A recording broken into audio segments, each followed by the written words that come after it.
শুধু আমি সূরাত আল হুজরাতের 10 নম্বর আয়াত তেলাওয়াত করেছি, যেখানে আল্লাহ তাআলা আমাদের ভ্রাতৃত্বের গুরুত্ব নিয়ে আলোকপাত করেছেন।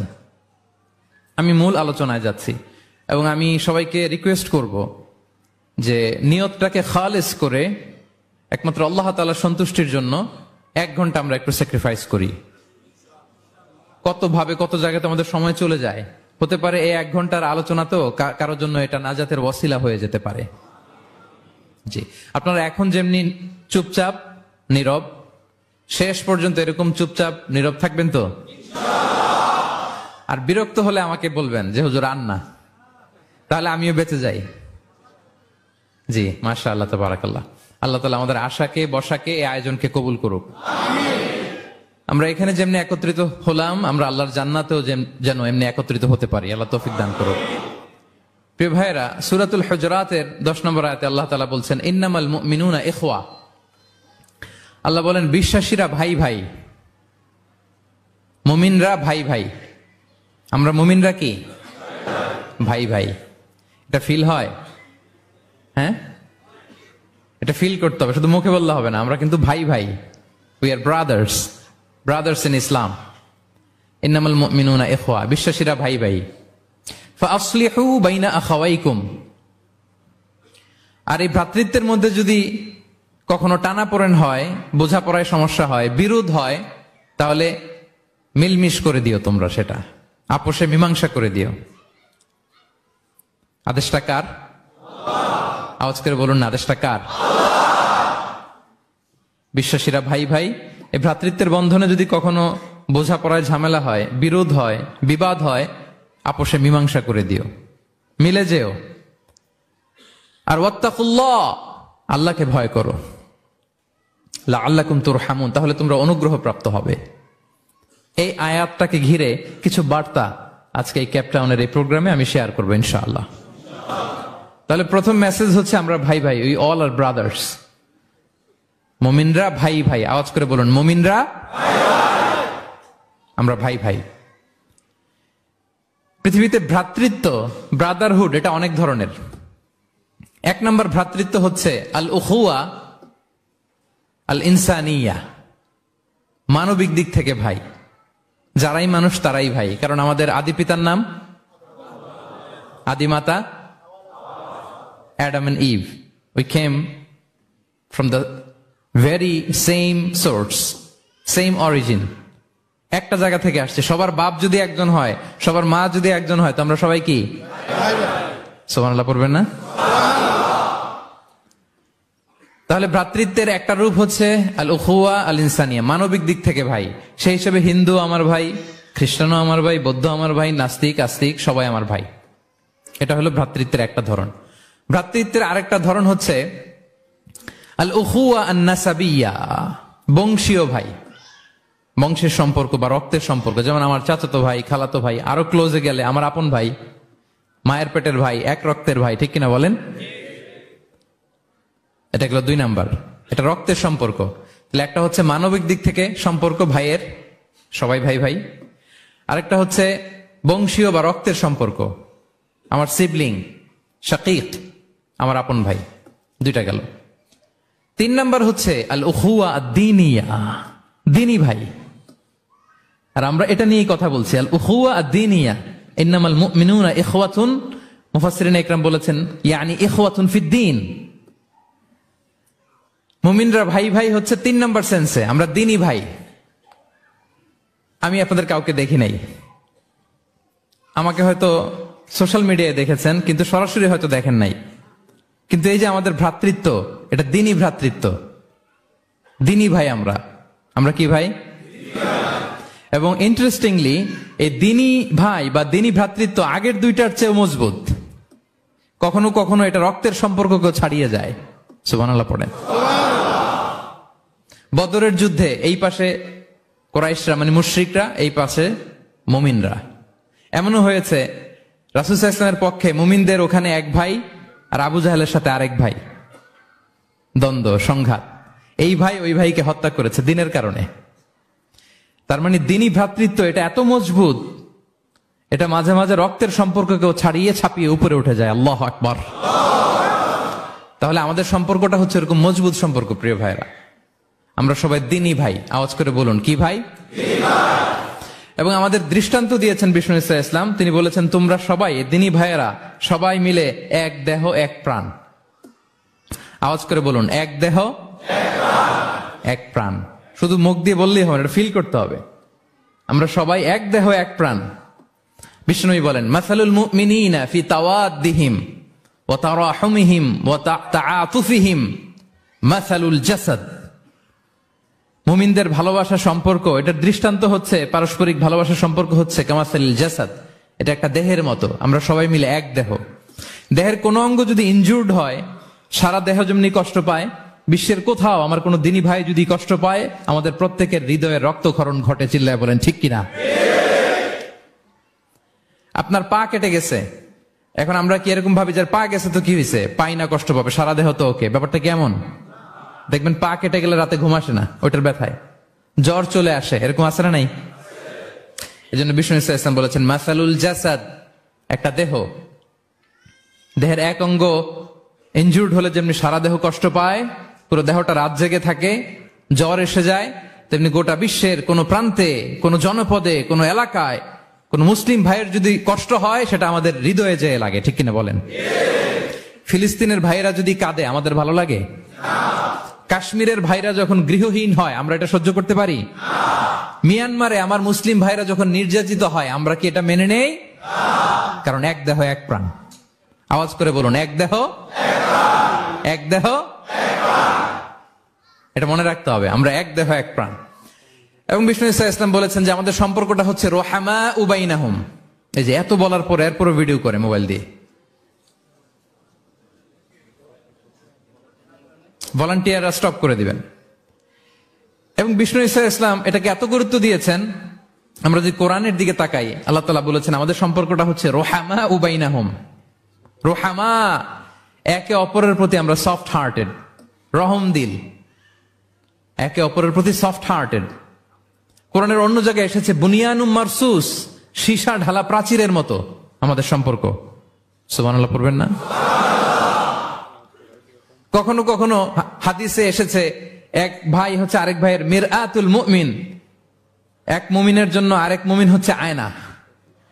আয়নার সামনে দাঁড়ালে দেখা যায় যে আমার এখানে একটা দাগ, তারপর আয়নার সামনে দাঁড়ালে আমাকে ঠিক করে নেওয়া যায়, গুছিয়ে নেওয়া যায়। তার মানে আমার সমস্যা, আমার ভুল, আমার খুঁত, আমার স্পট, এটা আয়না বলে দেয়। মুমিনরাও এরকম, এক ভাই আরেক ভাইকে সংশোধন করে দেয়। সুবহানাল্লাহ পড়েন। এবং কোরআন কখনো কখনো আমাদেরকে বলেছে যে ওয়ায়ুফিরুনা আলা আনফুসিহিম ওয়ালাউ কানা বিহিম খাসাসা। ভ্রাতৃত্বের সম্পর্কটা এমন হবে যে নিজের প্রয়োজনের চেয়েও মুমিন ভাই তার অন্য ভাইয়ের প্রয়োজনকে গুরুত্ব দিবে। পড়েন সুবহানাল্লাহ। আমার প্রয়োজন, তারপর আমি না নিয়ে আমার ভাইকে দিব। এরকম নিদর্শন আমাদের মধ্যে আছে না নাই? আপনারা ইয়ারমুকের যুদ্ধের নাম শুনেছেন, হিজরি 15 সালের কথা। বিষ্ণু ইসলামের ইন্তেকালের 4-5 বছর পরের ঘটনা। ওমরে ফারুক রাদিয়াল্লাহু তাআলা আনহু, উনি হচ্ছেন তখন আমাদের খলিফা, the second caliph of Islam, আমিরুল মুমিনিন, খলিফাতুল মুসলিমিন। তো ইয়ারমুকের যুদ্ধে আল্লাহ তাআলা আমাদেরকে বিজয় দান করেছিলেন। কিন্তু এমনি এমনি বিজয় আসে নাই, এমনি এমনি আসে নাই। একের পর এক সাহাবারা আহত হয়েছেন, নিহত হয়েছেন, মানে শহীদ হয়েছেন। এবং যুদ্ধের এক পর্যায়ে এমন হয়েছে, খাবারের অভাবে, পানির অভাবে সাহাবারা ছটফট করছিলেন।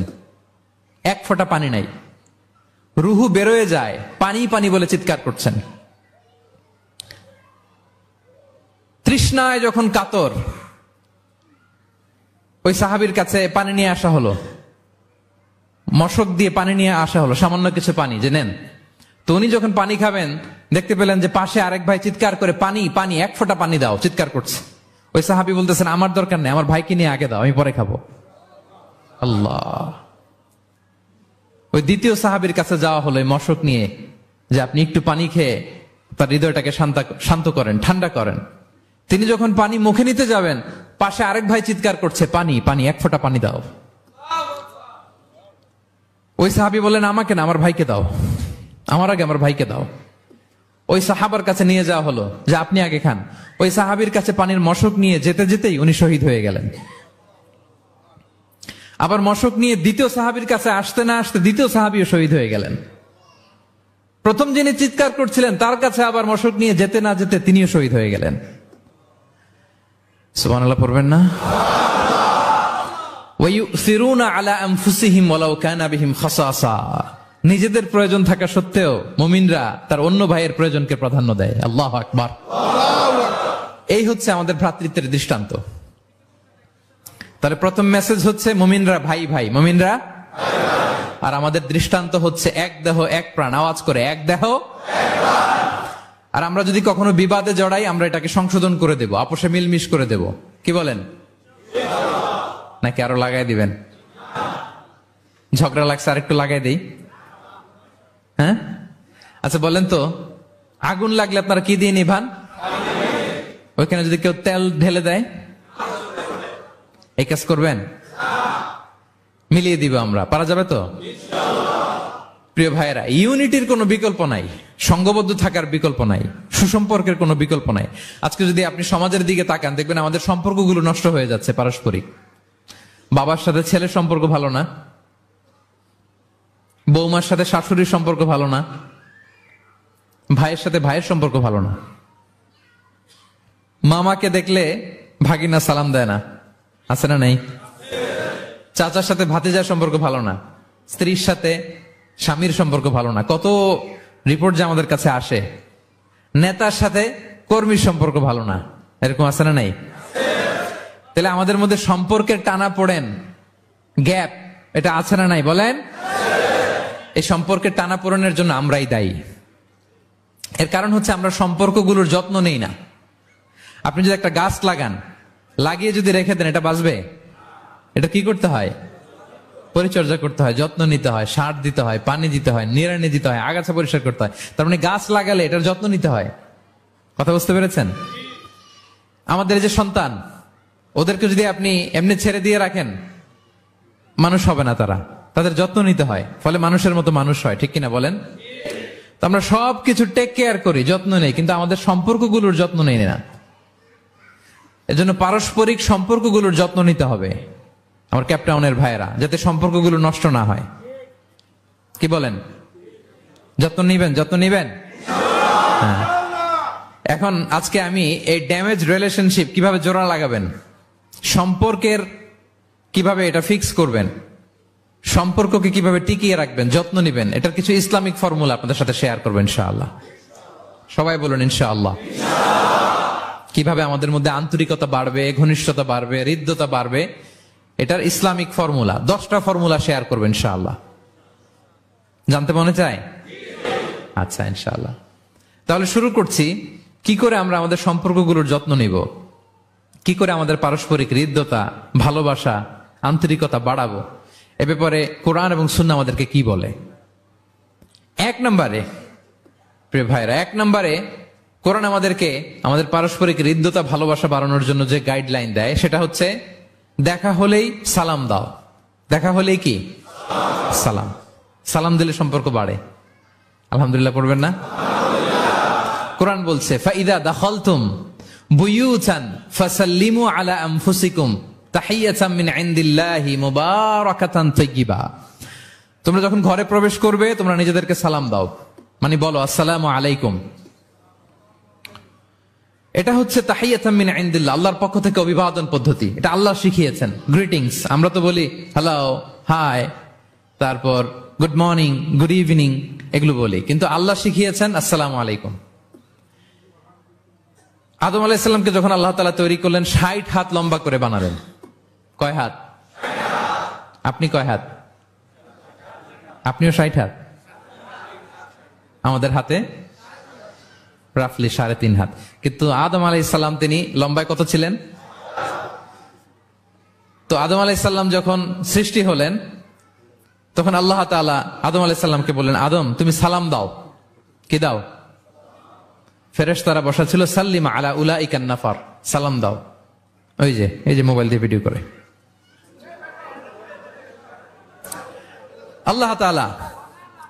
আল্লাহ তাআলা আদম আলাইহিস সালামকে বললেন সালাম দাও। আওয়াজ করে বলুন, কি দাও?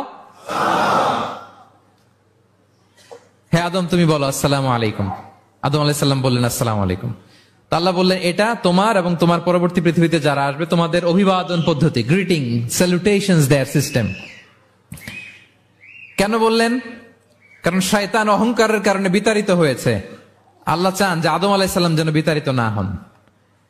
বিষ্ণু বলেন আল বাদিউ বিস সালামি বারিউম মিনাল কিবর, যে আগে আগে সালাম দেয় তার হৃদয় থেকে অহংকার টেনে ছেড়ে ফেলে দেয় কে? আগে সালাম দিবেন, আপনার হৃদয় অহংকার মুক্ত হয়ে যাবে। আল্লাহ তাআলা চাইলেন ইবলিস যেই ভুল করেছে আদম যেন সেটা না করে, আদমের হৃদয় যেন আগে থেকে অহংকার মুক্ত থাকে। তাই সৃষ্টির পরে আল্লাহ তাআলা আদম আলাইহিস সালামকে বললেন আদম তুমি সালাম দাও, পড়েন আল্লাহু আকবার। তাহলে পারস্পরিক ভালোবাসা আর হৃদ্যতা বাড়ানোর 1 নম্বর পদ্ধতি হচ্ছে সালাম। 1 নম্বর পদ্ধতি কি? আগে দিবেন না পরে? অনেকে বসে থাকে যে আমার আগে দেখ, আমি তো বাইরে দেখলাম খুব ঠান্ডা, কিন্তু এখানে এত ক্রাউড, এখন তো ঘামতেছি রীতিমতো।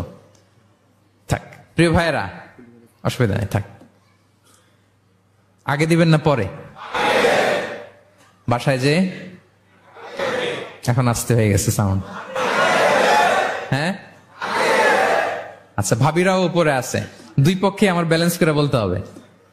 ভাবিরা ট্রাই করবেন ভাবিরা যেন আগে দিতে পারেন, আর ভাইরা আপনারাও ট্রাই করবেন আপনারা যেন আগে দিতে পারেন। সালাম নিয়ে আমরা কম্পিটিশন করব কে কার আগে দিতে পারে, ঠিক কিনা? আমি আপনাদেরকে আবারও সালাম দিচ্ছি, আসসালামু আলাইকুম ওয়া রাহমাতুল্লাহ। তাহিয়াতাম মিন ইনদিল্লাহি মুবারাকাতান তাইয়্যিবা, আল্লাহর পক্ষ থেকে অভিবাদন, মুবারাকা বরকতময়, তাইয়্যিবা এটা পবিত্র বাণী, শান্তির বাণী। অনেকে বলে হুজুর ঘরে শান্তি নাই, ঘরে তো শান্তির বাণী তো আপনি ঢুকানি না, ঘরে আসবে কোত্থেকে? শান্তির পায়গাম তো ঢুকাতে হবে, আর শান্তির পায়গামের নাম হচ্ছে সালাম। শান্তির পায়গামের নাম কি? তাহলে ঘরে সালামের চর্চা, আপনি ভাবিকে দিবেন, ভাবি আপনাকে দিবে, আপনি বাচ্চাকে দিবেন, বাচ্চা আপনাকে দিবে, সবাই সবাইকে আগে দেওয়ার চেষ্টা করবো, নাকি বসে থাকবেন? পারবেন? ঠিক আছে। তাহলে পারস্পরিক সম্প্রীতি, হৃদ্যতা, ভালোবাসা বাড়ানোর 1 নম্বর ফর্মুলা হচ্ছে সালাম। 1 নম্বর ফর্মুলা, আমি কিন্তু জিজ্ঞেস করবো আবার শেষে, এজন্য কান দুটো খরগোশের কানের মতো খাড়া করে আমার দিকে তাকিয়ে থাকুন। 1 to 1, brain to brain, mobile নাই, ভিডিও নাই, ক্যামেরা নাই, শুধু এভাবে চাতক পাখির মতো তাকিয়ে থাকেন, দেখবেন যে সিনা বা সিনা এলেম আসছে এইভাবে, হৃদয় থেকে হৃদয়ে, নাকি মোবাইল থেকে মোবাইলে? এখন তো মোবাইল থেকে মোবাইলে এলম এসেছে, সিনা থেকে সিনা, 1 to 1, ব্রেন টু ব্রেন। তাহলে হৃদ্যতা, সম্পর্ক, ভালোবাসা এটা বাড়ানোর 1 নম্বর ইসলামী ফর্মুলা কি?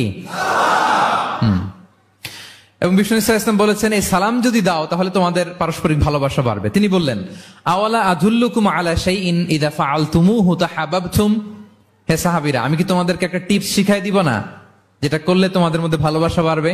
সাহাবারা বললেন অবশ্যই শিখাবেন। বিষ্ণু ইসলাম বললেন আফশুস সালামা বাইনাকুম, যদি চাও নিজেদের ভালোবাসা বাড়ুক তো বেশি বেশি সালাম দাও। সরাসরি বিষ্ণু ইসলাম এটাই বলেছেন, নিজেদের মধ্যে ভালোবাসা বাড়াতে চাইলে কি দিবা? সালাম দিবা। তাহলে 1 নম্বর ফর্মুলা আমরা জেনে গেলাম, আমাদের হৃদ্যতা, ভালোবাসা এটা বাড়াতে চাইলে আমরা সালাম দিব। অনেকদিন ধরে কথা বলেন না, ভুল করছেন আপনি, সালাম দিবেন, আপনি শুরু করবেন। অনেকে বলে আমি করবো কেন, ভুল তো সে করছে, দোষ তো ওর, আমি কথা কমু কেন? এরকম অভিমান আছে না?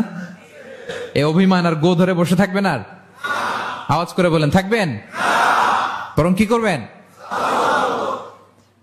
তাহলে গেল ভালোবাসা, হৃদ্যতা, সম্পর্ক ভালো করার প্রথম পদ্ধতি হচ্ছে সালাম। আমরা সালাম দিব পরস্পরকে, গেল।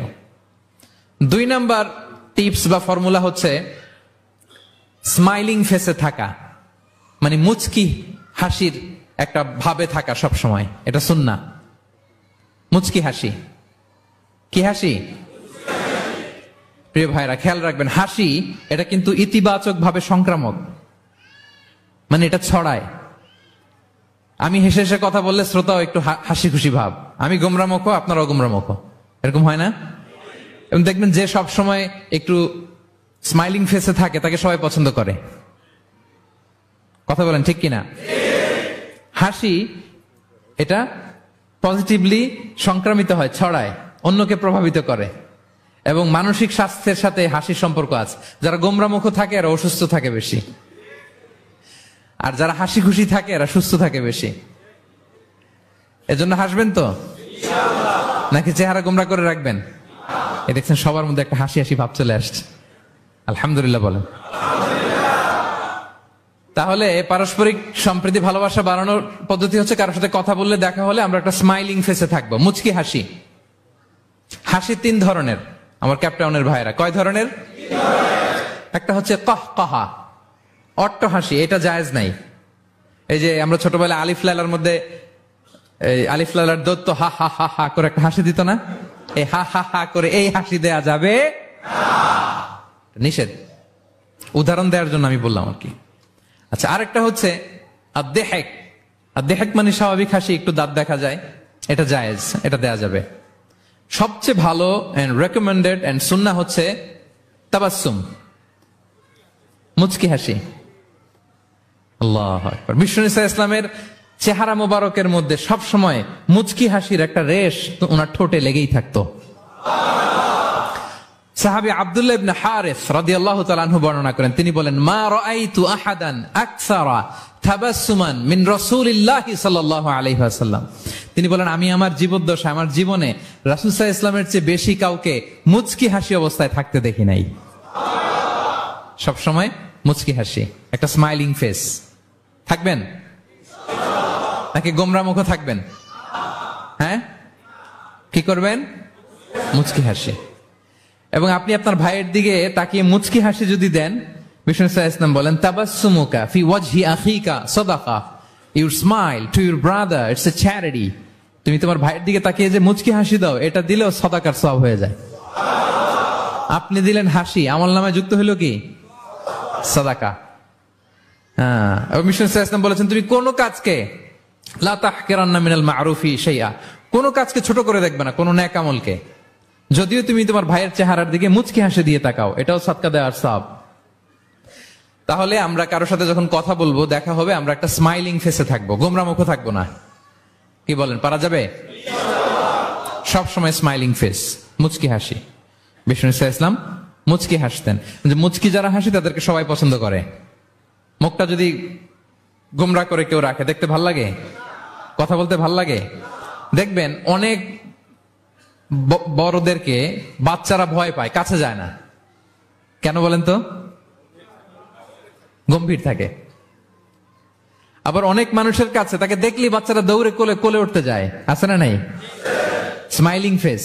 এই যে আমাদের শেখ মঈনুদ্দিন আজকে আমার সাথে একটা সফরে ছিল, দেখি যেই বাচ্চাকেই দেখে বলে, come on come on, give me hug, give me hug. তো এই মানুষকে বাচ্চারা ভালো না বেসে পারবে? সুবহানাল্লাহ, এরকম হইতে হবে। বিষ্ণু ইসলামকে বাচ্চারা দেখলে খুব খুশি হতো, কোলে বসতে চাইতো। এক বাচ্চা তো কোলে বসে পেশাবি করে দিছে। সুবহানাল্লাহ পড়বেন না? বিষ্ণু ইসলাম নাতনিদেরকে কোলে নিয়ে নফল নামাজ পড়তেন। উমামা বিনতে যায়েদ, উমামা বিনতে যায়নাব, বিষ্ণু ইসলামের কন্যা যায়নাবের মেয়ে, মানে বিষ্ণু ইসলামের নাতনি উমামাকে নিয়ে বিষ্ণু ইসলাম একবার নফল নামাজ পড়েছেন। কান্না করে, কান্না থামাই না, নানা ভাইয়ের কোলে থাকবে, তো উনি কোলে রেখেই আল্লাহু আকবার। রুকু দেওয়ার সময় পাশে রেখে রুকু সেজদা, ওঠার সময় আবার কাঁদতেছে, তো আবার কোলে নিয়ে আবার কেরাত। সুবহানাল্লাহ। তো আমরা সবাই স্মাইলিং ফেসে থাকবো আজকে থেকে, ক্যাপটাউনের ভাইয়েরা। একসাথে আওয়াজ করে বলুন, ইনশাআল্লাহ। হৃদ্যতা ভালোবাসা বাড়ানোর টিপস কয়টা বললাম? 1 নম্বরে সালাম, 2 নম্বরে মুচকি হাসি। দেখছেন সবাই মুচকি হাসি দিয়ে আস। আচ্ছা, 3 নাম্বার হচ্ছে কাউকে ওয়েলকাম করা। কেউ যদি আপনার সাথে দেখা করতে আসে, তাকে ওয়েলকাম করা, আহলান ওয়া সাহলান বলা। হ্যাঁ, একজন আসছে আপনার বাড়িতে মেহমান, আপনি কথাই বলেন না, কথা নাই, সালাম নাই, কিছু নাই, যে চা দিতেছেন, ওনার ঠেকা পড়ছে চা খাবে না, আর জায়গা নেই ওনার চা খাওয়ার দুনিয়াতে। না, এটা করবেন না। আপনি এগিয়ে যাবেন, সালাম দিবেন, মুসাফা করবেন, মুআনাকা করবেন, খোঁজ খবর নিবেন, ওয়েলকাম জানাবেন, লিটারালি ওয়েলকাম। এরকম যদি করেন, যদি ওয়েলকাম বলেন, তাকে আনার জন্য এগিয়ে যান, হি ফিল লাইক, মানে আপনি তাকে দেখে খুশি, you are very happy to see him, and you love his presence here. সে আসছে, আপনি খুশি, তার কোম্পানিটা ভালো লাগতেছে, এটা সে ফিল করবে। এজন্য কেউ আসলে, আপনার ওয়ার্ক প্লেসে যদি আসে, আপনার বাসায় যদি আসে, আপনার সাথে দেখা করতে যদি আসে, আপনি এগিয়ে তাকে সালাম দিয়ে ওয়েলকাম করবেন। কি করবেন? পারা যাবে? বিষ্ণু ইসলাম লিটারালি এই ওয়েলকাম শব্দটা ব্যবহার করতেন, এজন্য আমি চুজ করেছি, পিক করেছি ওয়েলকাম। তিনি বলতেন মারহাবান। মারহাবান আরবিতে কি বলতেন? মারহাবান।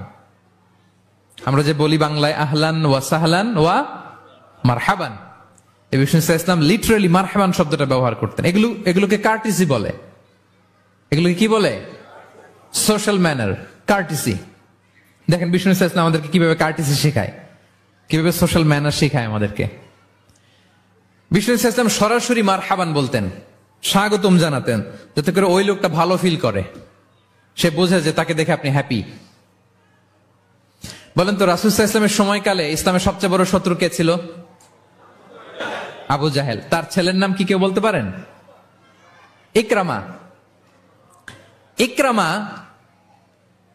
অনেক যুদ্ধে মুসলমানদের বিরুদ্ধে ছিল, মক্কা বিজয় পর্যন্ত ইসলাম ধর্ম গ্রহণ করে নাই, অনেক সাহাবাকে হত্যা করেছে। রাসূল সাল্লাল্লাহু আলাইহি ওয়াসাল্লাম যখন মক্কা বিজয় করলেন, সে ভাবলো এবার তো আমার খবর আছে। সে পালালো, পালাতে পালাতে ইয়ামান চলে গেছে। তখন এক মহিলা সাহাবী রাসূল সাল্লাল্লাহু আলাইহি ওয়াসাল্লামকে বললেন, ইয়া রাসূলুল্লাহ, আপনি যদি আমাকে অনুমতি দেন, আমি ইকরামাকে খুঁজে বের করব, আপনার কাছে নিয়ে আসবো। রাসূল সাল্লাল্লাহু আলাইহি ওয়াসাল্লাম বললেন, যাও, ইকরামাকে আমি আমান দিলাম, সিকিউরিটি দিলাম। এই মহিলা সাহাবী যে খুঁজে নিয়ে আসলো, ইকরামাকে কনভিন্স করলো। ইকরামা লজ্জিত হয়ে বিষ্ণু সাল্লাল্লাহু আলাইহি ওয়াসাল্লামের কাছে আসলো। কত বড় শত্রু! বিষ্ণু সাল্লাল্লাহু আলাইহি ওয়াসাল্লামের অনেক আত্মীয়কে হত্যা করেছে, সাহাবাদেরকে শহীদ করে দিয়েছে, আবু জাহেলের সন্তান। তো সে যখন লজ্জিত হয়ে উঠে চড়ে বিষ্ণু সাল্লাল্লাহু আলাইহি ওয়াসাল্লামের কাছে আসলো, বিষ্ণু সাল্লাল্লাহু আলাইহি ওয়াসাল্লাম তাকে দেখে প্রথম যে কথাটা বললেন সেটা হচ্ছে মারহাবান বির-রাকিবিল মুহাজির। মারহাবান বির-রাকিবিল মুহাজির মানে welcome to the riding migrant. সুবহানাল্লাহ। মানে হে ঘোর সাওয়ার মাইগ্রেন্ট, হিজরতকারী ইকরামা, তোমাকে ইসলামে সুস্বাগতম। লিটারালি এই শব্দটা ব্যবহার করেছেন, মারহাবান। তাহলে বলেন তো, সে আশ্বস্ত হয়েছে না? শত্রু যদি আমান দেয়, এই দেশে ওই দেশ যুদ্ধ, ওই দেশ যদি বলে তোমার আমি মারবো না, আসো আমার এলাকায়, আমি যদি ঢুকি, আমার একটা ভয় থাকবে না? বিদ্রোহ তো করতে পারে, কি বলেন? বিষ্ণু ইসলাম দেখা মাত্রই বললেন মারহাবান বির-রাকিবিল মুহাজির, welcome to the riding migrant. সুবহানাল্লাহ। ওইখানেই দাঁড়িয়ে ইকরামা পড়ল আশহাদু আল্লা ইলাহা ইল্লাল্লাহ ওয়া আশহাদু আন্না মুহাম্মাদুর রাসূলুল্লাহ। শাহাদা পড়ে মুসলমান হয়ে গেল। তাহলে কারোর সাথে দেখা হলে তাকে ওয়েলকাম করতে হবে।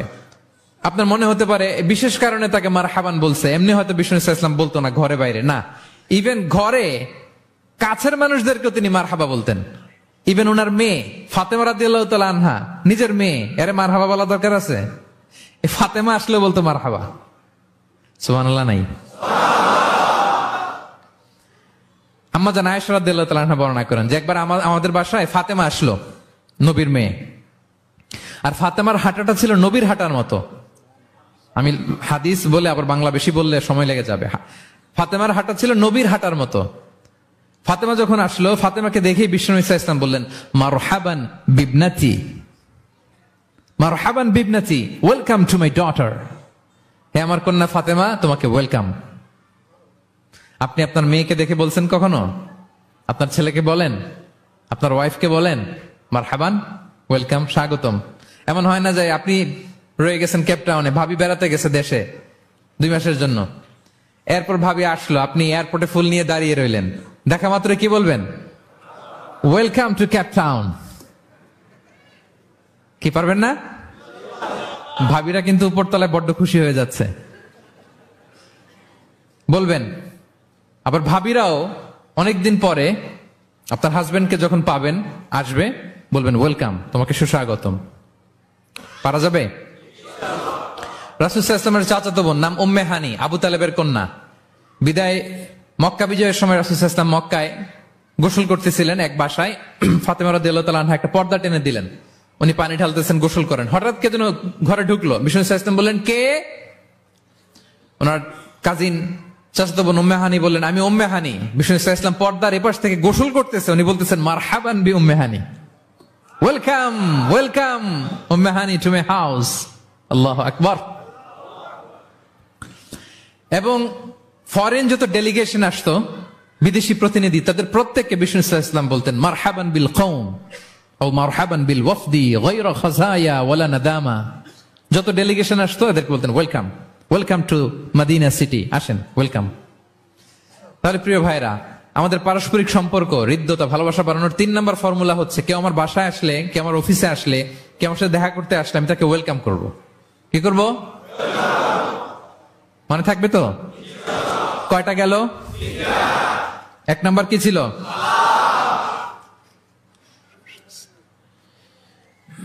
2 নাম্বার, 3 নাম্বার ওয়েলকাম। আচ্ছা, আপনাদের কষ্ট হচ্ছে? 4 নাম্বার হচ্ছে ভালোবাসা হৃদ্যতা বাড়ানোর 4 নাম্বার পদ্ধতি হচ্ছে, কারো কোনো ভালো গুণ দেখলে ওটা এপ্রিসিয়েট করা। যদি আমার বিপক্ষ দলের কেউ ভালো কিছু করে, আমরা ওইটাও বলতে চাই না, এরকম আছে না নাই? কারণ আমার দল করে না তো, বলতে চায় না, তাই না? কেন বলে না? আমার দল করে না। এদেরকে বলে দলান্ধ। ভালো একটা কাজ করছে, আমার মতের না, মতান্ধ, এটা এপ্রিসিয়েট করে না। এটা ভুল, এটা আপনি সুন্নাহ ব্রেক করছেন।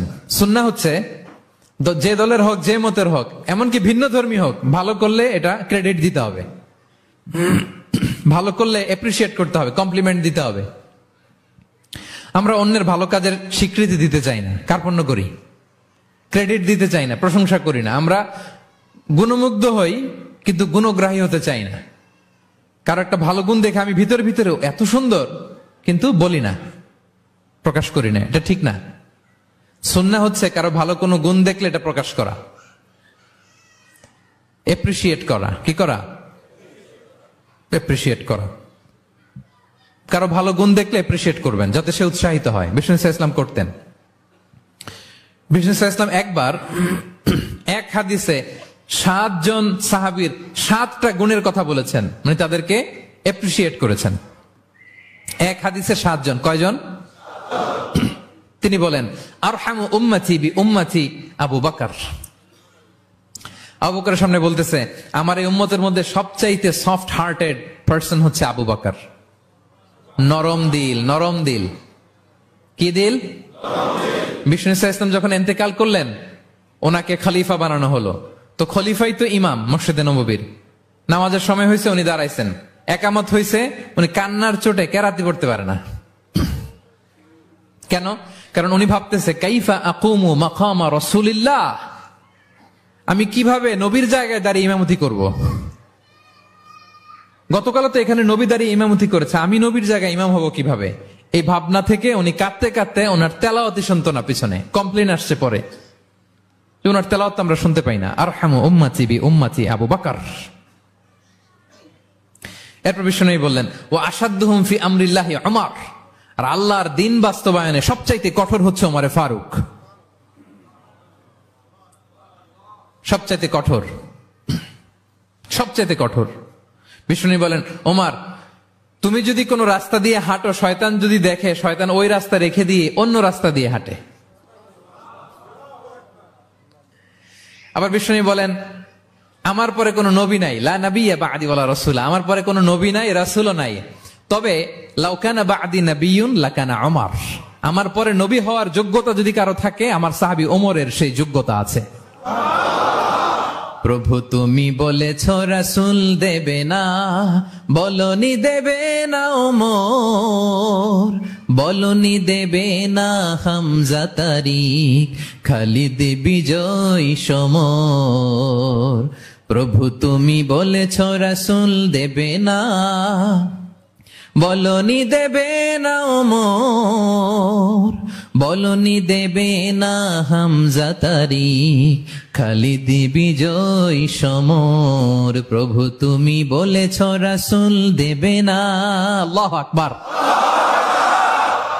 আল্লাহর জমিনে আল্লাহর দিন বাস্তবায়নে সবচাইতে কঠোর হচ্ছেন ওমরে ফারুক। মুনাফিকরা থরথর করে কাঁপতো ওনার ভয়ে।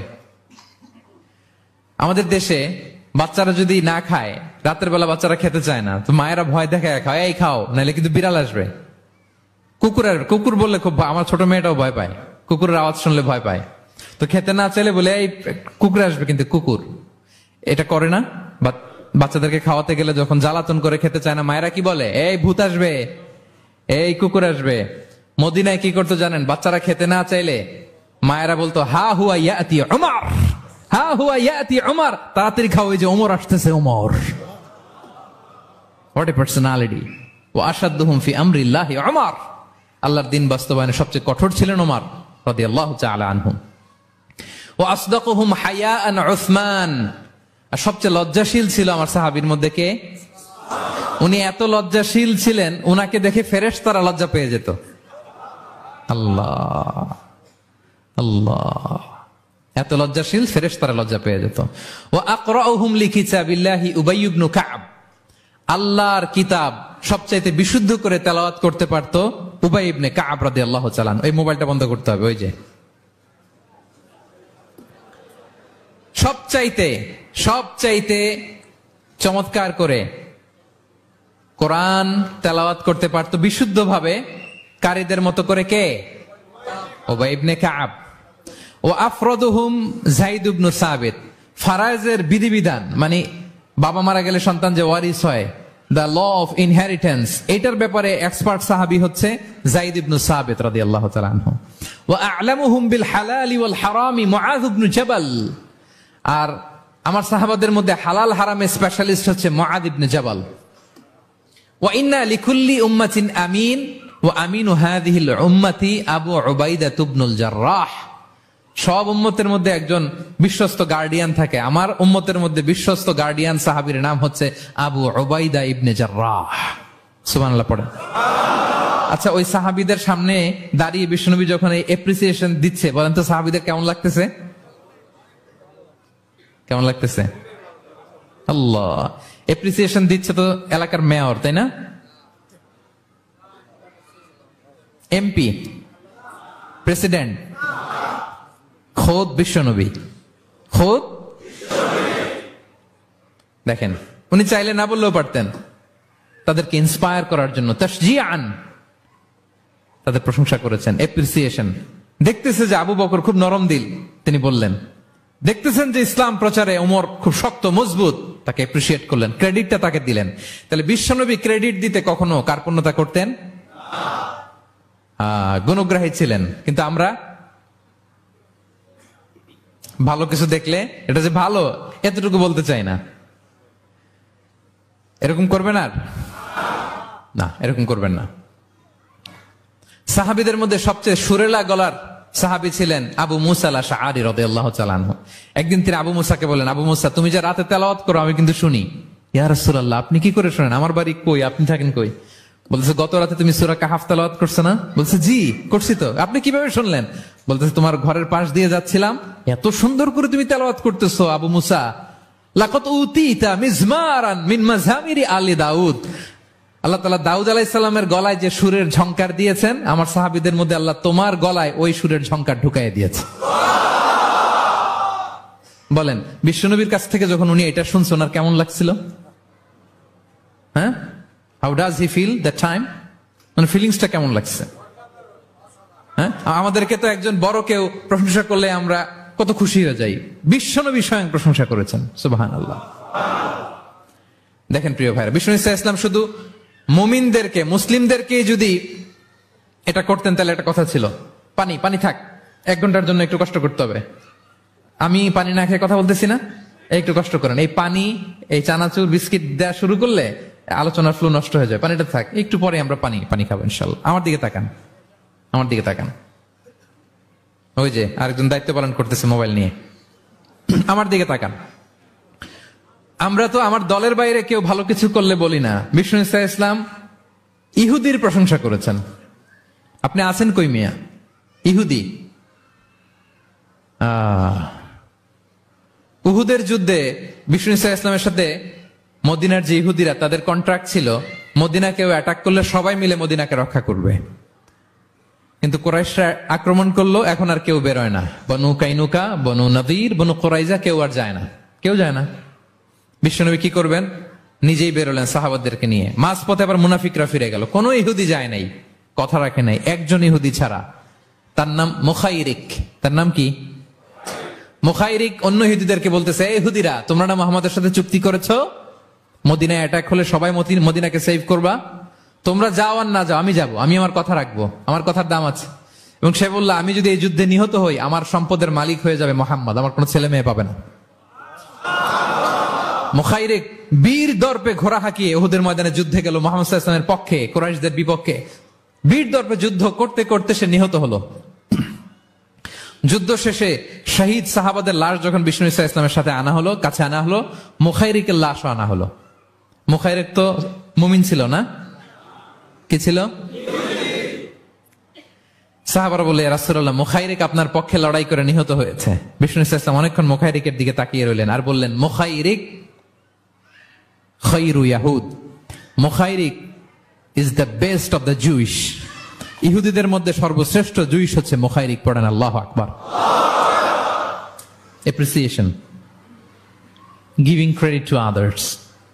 মুখাইরিক হচ্ছে the best of the Jewish, জুইশদের মধ্যে সবচেয়ে শ্রেষ্ঠ মানুষ হচ্ছে মুখাইরিক। সে কথা রেখেছে। চিন্তা করেন, অমুসলিম ইহুদি, তারপরও তার যে ভালো গুণ এটা স্বীকার করতে বিশ্বনবী কার্পণ্যবোধ করেন? ক্রেডিট দিতে কোনো দেরি করেন? তাহলে এই যে এডমায়ার করি না আমরা, কাউকে প্রেজ করি না, প্রশংসা করি না, এটা বাজে অভ্যাস। এটা থেকে আমাদের বেরিয়ে আসতে, ভালো করলে ভালোকে ভালো বলবেন, সাদাকে কালোকে, ভালোকে মন্দকে বলবেন, এপ্রিসিয়েট করবেন। আপনার ছেলে একটা ভালো কাজ করেছে, এপ্রিসিয়েট করেন, বলেন যে মাশাআল্লাহ তুমি সুন্দর কাজ করছো। একটা সূরা মুখস্থ করছে, ঠিক আছে তোমাকে বাইরে আউটিং এ নিয়ে যাবো, ওখানে আমরা ডাইনিং করবো। হ্যাঁ, ভাবি সুন্দর করে একটা কিছু রান্না করছে, এপ্রিসিয়েট করবেন। আজকে কি সব ভাবির পক্ষে হয়ে যাচ্ছে নাকি ভাবিদের পক্ষে? ঘুরে ফিরে ভাবিদের পক্ষে চলে যাচ্ছে কথাবার্তা বেশি। এটা বাস্তবতা।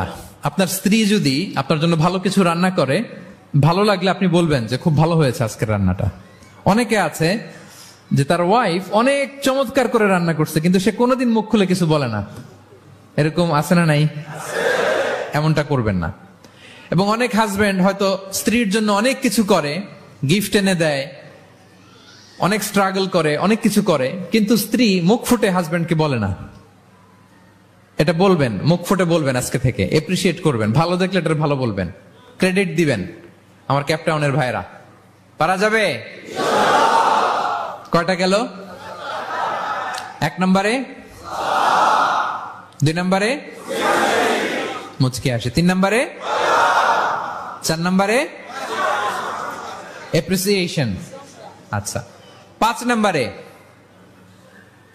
5 নম্বর হচ্ছে কল্যাণ কামনা করা, অন্যের ওয়েল উইশিং, অন্যের কল্যাণ কামনা করা সব সময়, থাকলেও, সামনে থাকলেও, না থাকলেও কল্যাণ কামনা করা। অনেকে সামনে সামনে অনেক ভালো, ভাই আপনি যে কত ভালো মানুষ, আপনার ছাড়া আমার চলেই না, আপনি মানে অনেক ভালো, এই এলাকায় আপনার মতো ভালো মানুষ আর নাই। মানে সামনে আপনি অনেক ভালো, আপনি দাতা, আপনি সমাজসেবক, আপনি শ্রেষ্ঠ মানুষ, কিন্তু দূরে চলে গেলে আর নাই, তার বদনাম, তার ব্যাপারে অন্যদের কান ভারী করে, আরে উনি তো এমন একটা লোক, বুঝছেন, কি আর বলবো, বইলে আর লাভ নাই, পারি না ভাই ওনার সাথে, আর পারা যায় না। এরকম আছে না নাই? তার মানে সামনে সামনে খুব আপনি ভালো ভালো বললেন, কিন্তু সে যখন অনুপস্থিত তখন না। এটা তো শুভকামনা হয় না, এটা হয়েছে মুমিনদের শুভকামনা উপস্থিত অবস্থাতেও অনুপস্থিত অবস্থাতেও। আলহামদুলিল্লাহ বলেন। এজন্য বিষ্ণু বলেন না, দিন ও আন-নাসিহা, দিন হচ্ছে আন-নাসিহা মানে কল্যাণ কামিতা। দিন মানে কল্যাণ কামিতা, সবার জন্য আপনি গুড উইশ করবেন, কল্যাণ কামনা করবেন, ওয়েল উইশিং করবেন, শুভকামনা জানাবেন, সামনে থাকলেও দূরে থাকলেও। বিষ্ণু সাল্লাল্লাহু আলাইহি ওয়াসাল্লাম বলেন, লিল মুমিনি আলাল মুমিনি সিত্তু খিসাল, এক মুমিনের উপর আরেক মুমিনের 6টা দায়িত্ব। এর মধ্যে একটা হচ্ছে ওয়া ইয়ানসাহু লাহু ইদা গাবা আও শাহিদা, সে তার শুভকামনা করবে, উপস্থিত থাকলেও করবে, অনুপস্থিত থাকলেও করবে। সুবহানাল্লাহ পড়েন। সামনেও যেমনি করবেন, দূরে গেলেও করবেন। অন্যের জন্য শুভ কামনা করলে এটা ফিরে নিজের দিকে আসে, এটা খেয়াল রাখেন। এটা একটা লাইফ হ্যাকস শেয়ার করতেছি, আজীবন কাজে লাগবে। অন্যের জন্য যেটাই ভালো কামনা করবেন এটা ঘুরে আপনার দিকে আসবে। অনেকে বলে, হুজুর ওর জন্য দোয়া করে আমার কি লাভ? নিজের জন্য, আল্লাহ আমারে মাফ করে দাও, আল্লাহ আমারে সমৃদ্ধি দাও, আল্লাহ আমার বেতন বাড়াও, আল্লাহ আমার ব্যবসায় বরকত দাও, আল্লাহ আমার ছেলেরা হাফেজ বানাও, আল্লাহ আমার বউ, আল্লাহ আমার মেয়ে, আল্লাহ আমার আমার আমার সব আমার ভালো আপনি চাচ্ছেন নিজের জন্য, অন্যদের জন্যও চান।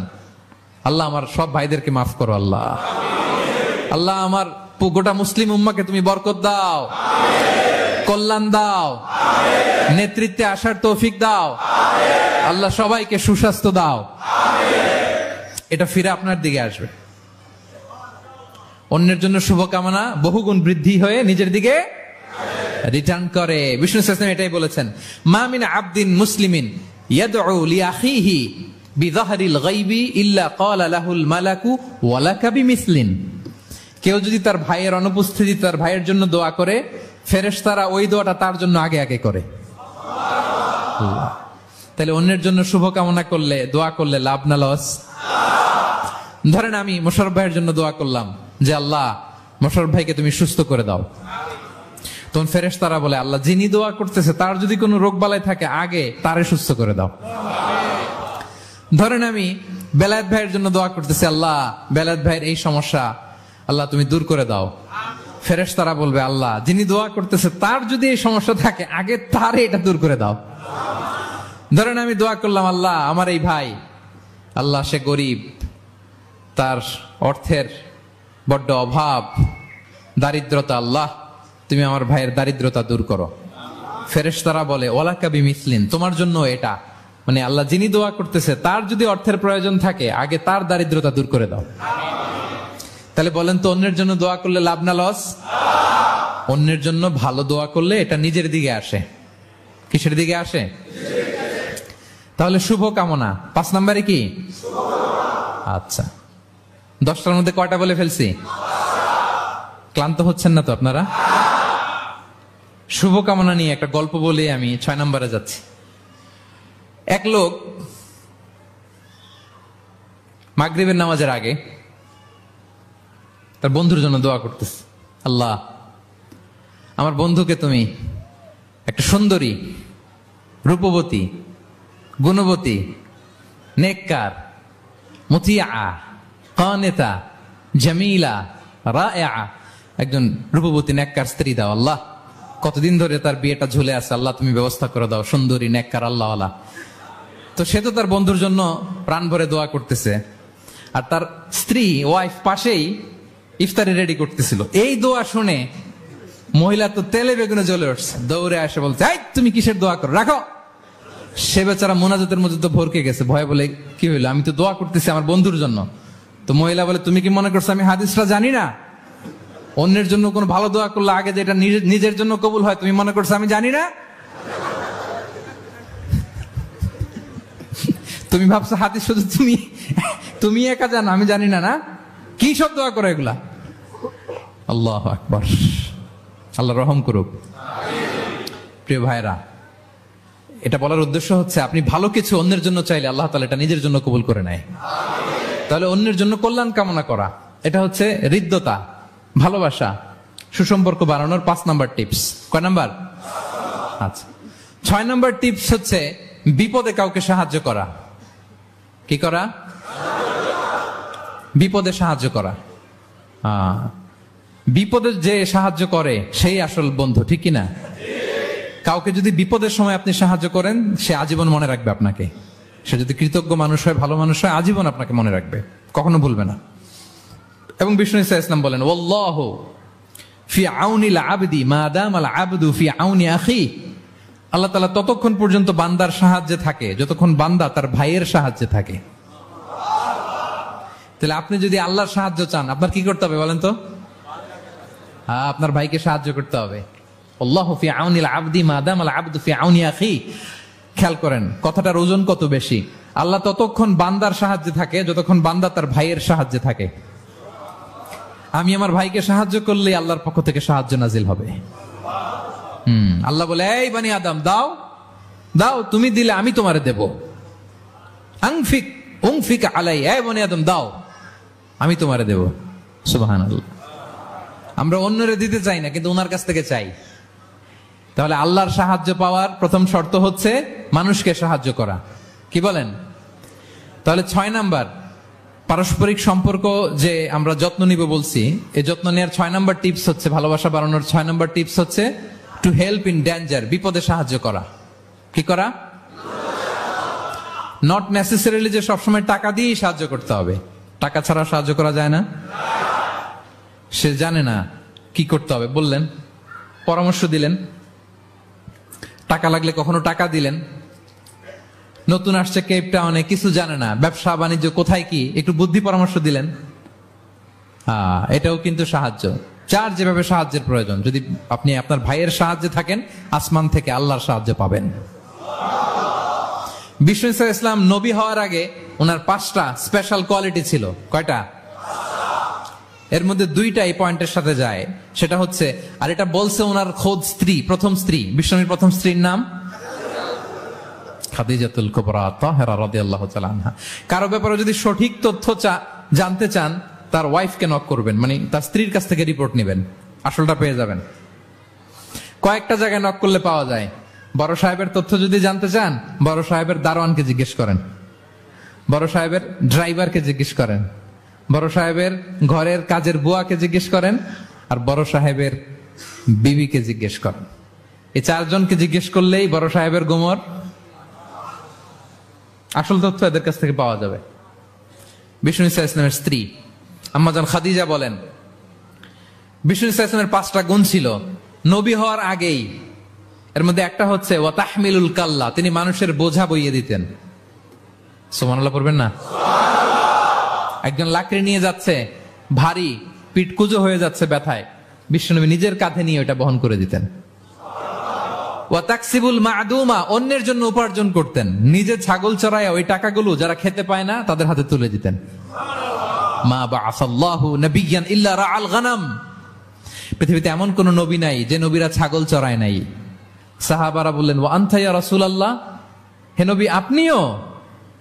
বিষ্ণু বললেন, কুনতু আরআহা লিকারারিত লিআহলি মক্কা, আমি অল্প কিছু কিরাত, মানে অল্প কিছু পয়সার বিনিময়ে মক্কার লোকদের ছাগল চড়াই দিতাম। He started his first career as a shepherd, রাখাল হিসেবে ক্যারিয়ার শুরু করছিলেন, ইনকামের রাস্তা। আর আমরা কাজ ভাগাভাগি করে, এটা ছোট কাজ, এটা করবো না, ওটা করবো না। বিষ্ণু ইসলাম ছাগল চড়াতেন মরুভূমিতে, এবং এই উপার্জিত টাকাটা সুবিধা বঞ্চিত মানুষের হাতে তুলে দিতেন। চিন্তা করেন কি মানসিকতা ছিল বিশ্বনবী। তাহলে আপনি যদি কারোর সাথে হৃদ্যতা বাড়াতে চান, বিপদে এগিয়ে আসবেন, সাহায্য করবেন। তাহলে 6 নাম্বার হচ্ছে টু হেল্প ইন ডেঞ্জার, কেউ বিপদে পড়লে তার to extend hour helping hand to others, আমরা সাহায্যের হাত বাড়িয়ে দিব। পারা যাবে তো ইনশাআল্লাহ? কয়টা গেল? 7 নাম্বার হচ্ছে ভিজিটিং সিক, অসুস্থ ব্যক্তিকে ভিজিট করা। এটা অনেক বড় সওয়াবের কাজ, এবং এতে আপনার হৃদ্যতা বাড়বে, ওই লোক আপনাকে মনে রাখবে। বিষ্ণু ইসলাম উনি সকালবেলা রেগুলারলি 2টা কাজ করতেন। এক হচ্ছে মদিনার বাজার ভিজিট করতে যেতেন রাফলি 10টা সাড়ে 10টার দিকে, আর ওই টাইমে উনি মদিনায় যদি কেউ অসুস্থ থাকতো তার বাসায় ভিজিট করতে যেতেন। আপনারা অসুস্থকে দেখতে জানতো না? যাবেন। বিষ্ণু ইসলাম কোন অসুস্থের কাছে গেলে তার মাথায় হাত দিয়ে দোয়া পড়তেন। তিনি পড়তেন, আল্লাহ আযহিবিন নাস, আল্লাহুম্মা রাব্বান নাস আযহিবিল বাস, ইশফি আনতা শাফি, লা শিফাআ ইল্লা শিফাউক, শিফাআন লা ইগাদিরু সাকমা। রোগীর মাথায় হাত দিয়ে তিনি বলতেন, হে মানুষের রব, তার রোগ, তার কষ্ট দূর করেন, তাকে শিফা নসিব করেন, এমন শিফা দেন যে শিফার পরে আর সে রোগাক্রান্ত হবে না। বিষ্ণু ইসলামের এক খাদেম ছিল মদিনায়, ছোট্ট বালক, কিন্তু ধর্মে ইহুদি, ধর্মে নন মুসলিমদের সাথে how should be our relationship to the people of different faith, এটা নিয়ে আমার লম্বা লেকচার আছে, শুনবেন। লম্বা, আমি একাডেমিক ওয়েতে আলোচনা করেছি, আমার ইউটিউব চ্যানেলে গেলে পাবেন। মদিনাতে এক ছোট্ট ইহুদি বালক বিষ্ণু ইসলামের খেদমত করত। এটা সেটা এগিয়ে দিত। বিশ্বনবী সাল্লাল্লাহু আলাইহি ওয়াসাল্লাম কোনো কাজ থাকলে তাকে অ্যাসাইন করতেন, অ্যাপয়েন্ট করতেন, দিতেন। কিন্তু অনেকদিন হয় ছেলেটা আসে না। বিশ্বনবী খুঁজলেন ওই ইহুদি বালকটা কোথায়। সাহাবারা বলল, ইয়া রাসূলুল্লাহ, সে তো অসুস্থ। সে কি? সে তো অসুস্থ। সহিহ বুখারীর বর্ণনা। শুনেই বিষ্ণু সাল্লাল্লাহু আলাইহি ওয়াসাল্লাম তার বাড়িতে গেলেন। কার বাড়িতে? ইহুদির বাড়ি। আমরা মনে করছি শুধু মুসলিম অসুস্থ হইলেই বোধহয় দেখতে যাইতে হবে, এরকম আমরা ধারণা করে নিছি। না, অসুস্থ হলে সেবা শুশ্রূষা করা, দেখতে যাওয়া, এটা মুসলিম অমুসলিমের সাথে সম্পর্ক না। যে কোনো ধর্মের, যে কোনো বর্ণের, যে কোনো চিন্তার অসুস্থ হইলেই আপনার নেইবর, এদিকে খ্রিস্টান যাবেন, এদিকে জুইশ যাবেন। ভিজিটিং সিক ফর অল, সবার জন্য এটা। বিষ্ণু ইসলাম গেলেন, যে তার পাশে, মাথার পাশে বসলেন। বসে তিনি বললেন, ইয়া গোলাম আসলিম, হে বালক, তুমি ইসলাম ধর্ম গ্রহণ করো। এতদিন খেদমত করছে, বলে নাই। অনেকদিন খেদমত করছে, একদিনও বলে নাই। একদিনও, আজকে বলতেছে। দেখেন, বিষ্ণু ইসলাম প্রপার টাইমিং এর অপেক্ষা করতেন সবকিছুর। আমরা অনেক সময় টাইমিং বুঝি না, কখন কি বলতে হয়, কখন কি করতে হয়, কতটুকু বলতে হয়, কোথায় যে থামতে হয়, এই কমন সেন্সটা অনেকের নাই। হ্যাঁ, আমি তো হিন্দুদেরকে পাইলে ইসলামের কথা বলিই না, আমি যে তুমি শাহাদা পড়ো, এটা কখনো বলি না। আমি ইসলামের বিউটি শুধু তুলে ধরি, যে এটা এমন, এটা এমন, কিন্তু তুমি শাহাদা পড়ো এটা বলি নাই। কত লোক যে আমার কাছে আসছে শাহাদা পড়ার জন্য, হিসাব নাই, হিসাব নাই। এখন তো পাবলিকলি করি না কিছু ইস্যুর কারণে, কারণ প্রপার টাইমিং লাগবে। এতদিন খেদমত করলো বিশ্বনবী, একদিনও তাকে শাহাদা পড়তে বলে নাই, আজকে বলতেছে। Proper timing. যখন বিষ্ণু বললেন, ইয়া গোলাম আসলিম, ইসলাম ধর্ম গ্রহণ করো, ছোট্ট বাচ্চা ফানাযারা ইলা ওয়াজহি আবি, তার বাবার দিকে তাকালো, মানে বুঝাতে চাইলো যে বাবা আমি কি করব। তখন বাবা বলল, আতিয়া আবুল কাসিম। বিষ্ণুনবীর উপাধি ছিল আবুল কাসেম, বড় ছেলের নাম কাসেম, তো ছোটবেলায় মারা গেছে। বাবা বলল, আবুল কাসেম যা বলে তাই শোনো। কারণ এতদিনে ছেলের কাছ থেকে রিপোর্ট নিয়ে বুঝে গেছে তো এটা কে। এটা যে রাহমাতাল লিল আলামিন, এটা যে বিশ্বনবী, এটা যে দ্য লাস্ট মেসেঞ্জার, এটা বাবা মিলাই ফেলছে। বাবা বলে, আতিয়া আবুল কাসেম, আবুল কাসেমের অনুসরণ করো। বিষ্ণু বললেন, পড়ো আশহাদু আল্লা ইলাহা ইল্লাল্লাহ ওয়া আশহাদু আন্না মুহাম্মাদান আবদুহু ওয়া রাসূলুহু। ছোট্ট বাচ্চাটা পড়তে আরম্ভ করলো, আশহাদু আল্লা ইলাহা ইল্লাল্লাহ ওয়া আশহাদু আন্না মুহাম্মাদান আবদুহু ওয়া রাসূলুহু। মৃত্যুর আগে সে শাহাদা পড়ে ফেললো। বিষ্ণু বললেন, আলহামদুলিল্লাহ, আলহামদুলিল্লাহিল্লাযী আনকাযাহু মিনান নার। প্রশংসা সে আল্লাহর, যে একটু আগে জাহান্নামী হওয়ার কথা ছিল যার, তাকে মুহূর্তের মধ্যে জান্নাতি বানায় দিলেন। ভিজিটিং সিক্স, অসুস্থকে দেখতে যাওয়া। শুধু মুসলমান হলে দেখতে যাবেন নাকি? যে কোনো ধর্মের, যে কোনো ধর্মের দেখতে যাবেন, হৃদ্যতা বাড়বে। একদিন বিষ্ণু সাহাবাদেরকে বললেন, আজকে রোজা রেখেছো কে? নফল রোজা? আবু বকর রাদিয়াল্লাহু তাআলা আনহু হাত তুলে বললেন, আমি। বিষ্ণু আবার জিজ্ঞেস করলেন, আজকে কোন মিসকিনকে খাবার খাইয়েছো কে? আবু বকর রাদিয়াল্লাহু বললেন, আমি। বিষ্ণু আবার বললেন, আজকে কোন জানাজায় শরীক হয়েছে এমন কেউ আছে? আবু বকর বললেন, আমি। বিষ্ণু বললেন, আজকে কোন অসুস্থকে ভিজিট করে আসছো, এরকম কি কেউ আছে? আবু বকর বললেন, আমি। বিষ্ণু বললেন, মাজতামা'না ফি ইমরিইন ইল্লা দাখালাল জান্নাহ। এতগুলো গুণ যদি একটা ব্যক্তির মধ্যে থাকে, ওই ব্যক্তি তো জান্নাতি না হয়ে পারে না। ভিজিটিং সিক, অসুস্থকে দেখতে যাওয়া, যদি এটা করেন তাহলে আপনাদের পারস্পরিক হৃদ্যতা, ভালোবাসা বাড়বে। এবং এটা জাতি, ধর্ম, বর্ণ নির্বিশেষে যে কোনো লোক অসুস্থ হলে আমরা ভিজিট করতে পারি। যাবেন, কিছু গিফট নিয়ে যাবেন, কমলা নিয়ে যাবেন। সাউথ আফ্রিকাতে তো দেখি আমি একেবারে ফ্রেশ ফ্রুট, সুবহানাল্লাহ।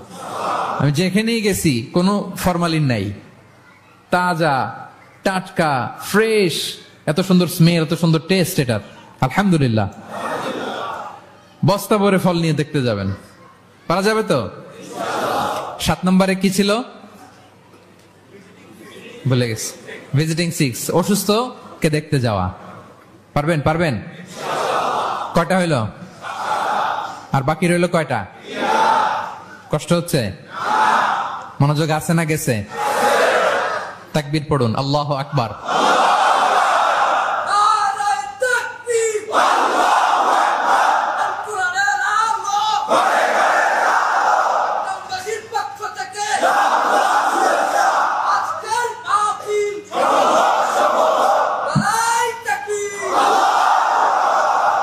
মাশাআল্লাহ তাবারাকাল্লাহ। কয়টা বললাম? 8 নাম্বার হচ্ছে এক্সচেঞ্জিং গিফট, উপহার দেয়া, গিফট দেওয়া। কি দেওয়া? নট নেসেসারি যে দামি কিছু দিতে হবে, নট নেসেসারি দামে দিতে। ছোট্ট জিনিস দেন, একটা কলম দেন। কি দিবেন? কলম দেন। একটা ছোট বই দেন, একটা মেসওয়াক দেন, একটা টুপি দেন, আপনার সাধ্যে যা কুলায় দেন, গিফট করেন। আমি ইফতারি করতে বসলেও আমার ডানে বায়ে যারা থাকে এখান থেকে আমি দেই, কারণ একজন রোজাদারকে এক ঢুক পানি খাইয়ে ইফতারি করলেও সে সারাদিন রোজা রেখে যেই সওয়াব, তার সওয়াব না কমিয়ে ওই পরিমাণ সওয়াব আল্লাহ যিনি খাওয়ালো তার আমলনামায় দিয়ে দেয়। একটু বিতরণ করেন, একটু খাইয়ে দেন, সামান্য কিছু হলো গিফট দেন। উপহার দিলে ভালোবাসা বাড়ে। সুবহানাল্লাহ। বিষ্ণু ইসলাম নিজেই বলেছেন, তাহা দাও তাহাব্বু, তোমরা একে অপরকে উপহার দাও, তোমাদের মধ্যে ভালোবাসা বাড়িয়ে দিবে কে? পারস্পরিক উপহার বিনিময় করবেন। ছেলেকে উপহার দিন, মেয়েকে উপহার দিন, স্ত্রীকে দিন, বন্ধুকে দিন, কলিগকে দিন, পারলে শত্রুকেও দিন। কি বলেন? শত্রুকে যদি উপহার দেন শত্রুতা থাকবে? ধরেন কারোর সাথে আপনার কম্পিটিশন, ধরেন একটা নির্বাচন, সে জিতে গেল, আপনি হেরে গেলেন, আপনি ফুল পাঠান, ফ্রুটস পাঠান, দেখবেন শত্রুতা কমে গেছে। এটাই বলেছেন বিষ্ণু ইসলাম সরাসরি, যে তাহা ওয়া তাহা দাও তাহাব্বু তাযহাবি শাহনা, তোমরা পারস্পরিক গিফট দাও, তাহলে শত্রুতা, দ্য এনিমিটি উইল ডিসঅ্যাপিয়ার, শত্রুতা দূর হয়ে যাবে, বিরোধ মিটে যাবে, ভালোবাসা বেড়ে যাবে। তাহলে পারস্পরিক সুসম্পর্কের জন্য, সম্পর্ক উন্নয়নের জন্য, হৃদ্যতা ভালোবাসা বাড়ানোর জন্য আমরা একে অপরকে উপহার দিব, যা পারি উপহার দেওয়ার এই কালচারটা ভালো, এটা সুন্নাহ। পারবেন তো? তাহলে 8 নম্বরে কি ছিল? Gift, exchanging gift. আচ্ছা, 9 নাম্বার হচ্ছে হসপিটালিটি, আপ্যায়ন করানো, মানে মানুষকে খাওয়ানো। মানুষকে কি? মানুষকে কি? শুধু নিজেই খাবেন না, খাওয়াবেনও। দুটোই ভালো, খাইবেনও খাওয়াবেনও, খাবেনও খাওয়াবেনও। খাওয়ালে হৃদ্যতা বাড়ে, কাউকে আপ্যায়ন করালে, এন্টারটেইন করালে, হসপিটালিটি করলে হৃদ্যতা বাড়ে। আরবরা কি বলে জানেন? আরবরা বলে কারো এখানে ঢুকার আগে এখানে ঢুকো, মানে হৃদয়ে ঢুকার আগে পেটে ঢুকো আগে। হ্যাঁ, কলবে যাওয়ার আগে পেটে ঢুকো, তাইলে তার হৃদয়ে পৌঁছতে পারবা। বাংলাতে একটা কথা আছে, বাসনে ভাত না থাকলে ভাষণে পেট ভরে না। ঠিক কিনা বলেন? বাসনে ভাত না থাকলে ভাষণে পেট ভরে না, পেটে খেলে পিঠে সয়। এজন্য আপ্যায়ন করানো, খাওয়ানো, এটা এমন একটা টেকনিক, আপনি কাউকে আপ্যায়ন করালে মুহূর্তেই তার মনটা, হৃদয়টা আপনার দিকে ঝুঁকে যাবে। সুবহানাল্লাহ পড়েন। বিষ্ণু ইসলাম বলেন, মান কানা ইউমিনু বিল্লাহি ওয়াল ইয়াউমিল আখিরি ফালইউকরিম দাইফা, যে আল্লাহ বিশ্বাস করে এবং আখিরাতে বিশ্বাস করে সে যেন তার মেহমানকে সম্মান করে। হ্যাঁ, মেহমান আপ্যায়ন করা সুন্নাহ, এটা সুন্নাহ। সে যেন মেহমানকে আপ্যায়ন করে, সম্মান করে। অনেকে মেহমান আসলে অখুশি হয়, বাসায় মেহমান আসছে, হায় রে কত ঝামেলা, আমাদের রিজিক নিয়ে টানাটানি। সে ভাবে যে তার রিজিকে ভাগ বসাতে মেহমান আসছে। আসলে না, মেহমান আল্লাহর পক্ষ থেকে মেহমানের রিজিক নিয়ে আপনার কাছে আসছে। সে আসার ফলে আপনাদের রিজিকে বরকত হয়ে গিয়েছে। সে আপনার রিজিকে ভাগ বসাতে আসে নাই, তার রিজিক নিয়ে সে আসছে। তার উসিলায় আপনার রিজিক বাড়াই দিবে কে? বিষ্ণু ইসলাম মক্কা থেকে যখন মদিনায় হিজরত করলেন, আপনারা কি ওঠা বসা করতেছেন দু একজন? হ্যাঁ, ঠিক আছে, আমার দিকে তাকান, আওয়াজ হবে না, আমার দিকে তাকান। গুরুত্বপূর্ণ একটা হাদিস শোনেন। আব্দুল্লাহ ইবনে সালাম রাদিয়াল্লাহু তাআলা আনহু আগে ছিলেন ইহুদি পণ্ডিত, পরে শাহাদা পড়ে মুসলিম হয়েছেন। তিনি বর্ণনা করেন, বিষ্ণু ইসলাম মক্কা থেকে যখন মদিনায় আসলেন, এসেই 4 দফা কর্মসূচি ঘোষণা করলেন। আওয়াজ করে বলতে হবে, কয় দফা? 4 দফা কর্মসূচি ঘোষণা করলেন। আসলেন আবু বকর রাদিয়াল্লাহু তাআলা আনহুকে নিয়ে। প্রতিদিন মদিনার লোকেরা সানিয়াতুল ওয়াদা নামক একটা জায়গা আছে, ওই জায়গার মধ্যে দাঁড়িয়ে থাকতো, কখন আসবে আখিরি জামানার পায়গাম্বার বিশ্বনবী মুহাম্মদুর রাসূলুল্লাহ সাল্লাল্লাহু আলাইহি ওয়াসাল্লাম। একদিন ওই যে দূর ধুধুমরু প্রান্তরে ধুলাবালি উঠতে দেখা যায়।